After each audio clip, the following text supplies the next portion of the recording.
stars in your ears.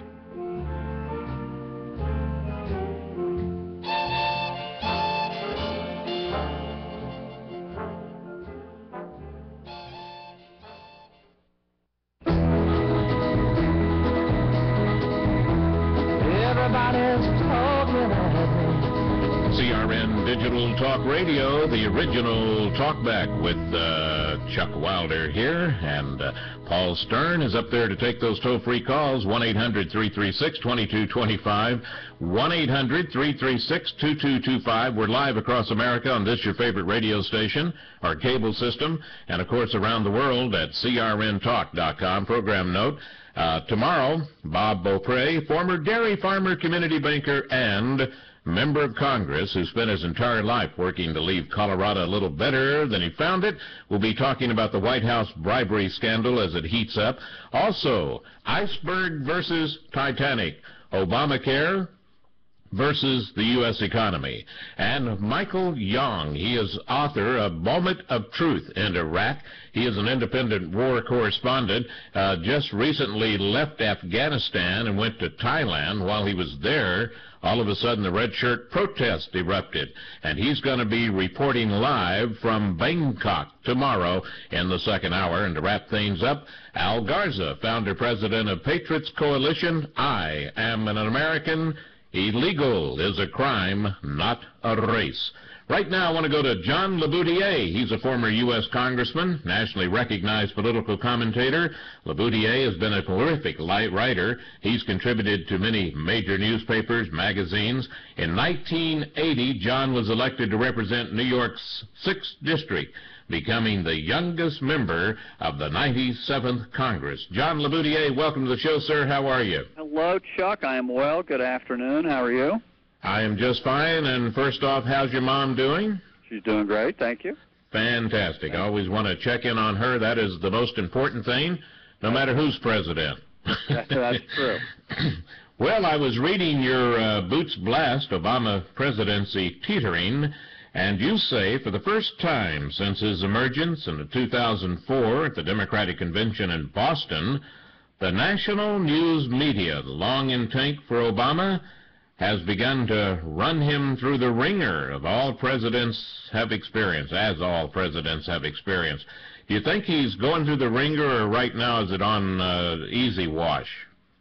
Well, no, I think it's been pretty rough for the last week. It's not the equivalent of how it is for any Republican president. That's okay, sure. Then. Right. But he had nothing, no criticism from the mainstream media since he appeared on the scene years ago. None during the campaign. His first year, he had a total honeymoon from the press. They never criticized him for anything. And any of us who do criticize him, we're labeled as bad guys, as racist, haters, whatever the hell it is, and it's all ridiculous. And, of course, if we didn't criticize him, John, and he being black, then we would be racist. That's true, too. And, I mean, I think that his color, his skin color, is a complete irrelevancy. And we're finally at the point now with any president, it's a meritocracy.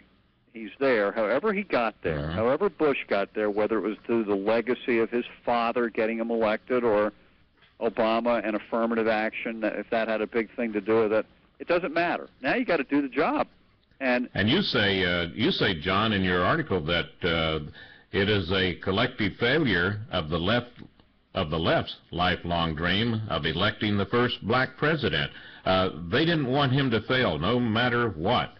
And they still don't, Chuck, and that's why when we get to 2012, they will do everything they can to get him reelected, because if he were to lose reelection, that would be seen as a failure of their dream of the first African-American president. It does not include the ending of the dream being, oh, by the way, he was a lousy president and he got thrown out of office. That's not part of the dream. Tell the listener, give them your list here about the bad week that he's had.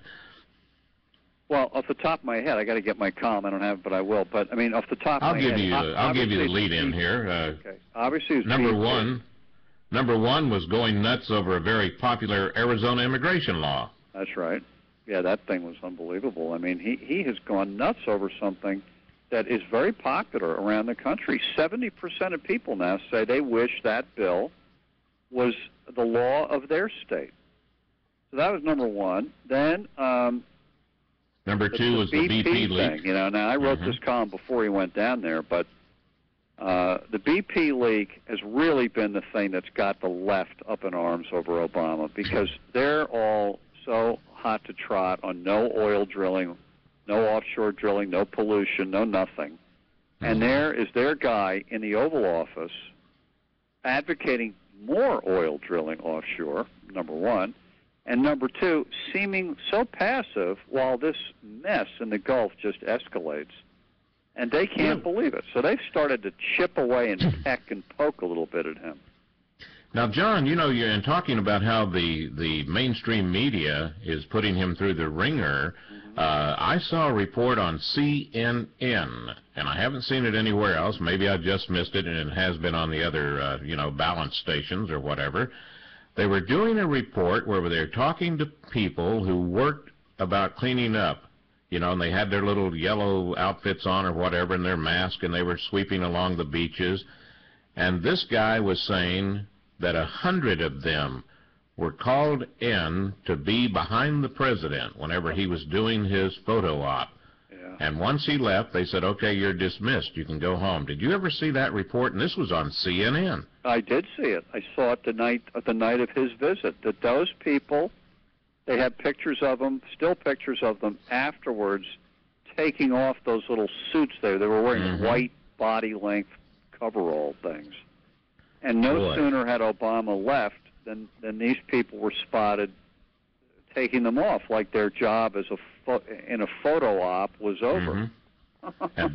and I've got to tell you, hey, you're right. CNN. They never would have run that piece a year ago. They would never have done something to make Obama look bad. But they're so mad that he's so passive about this spill.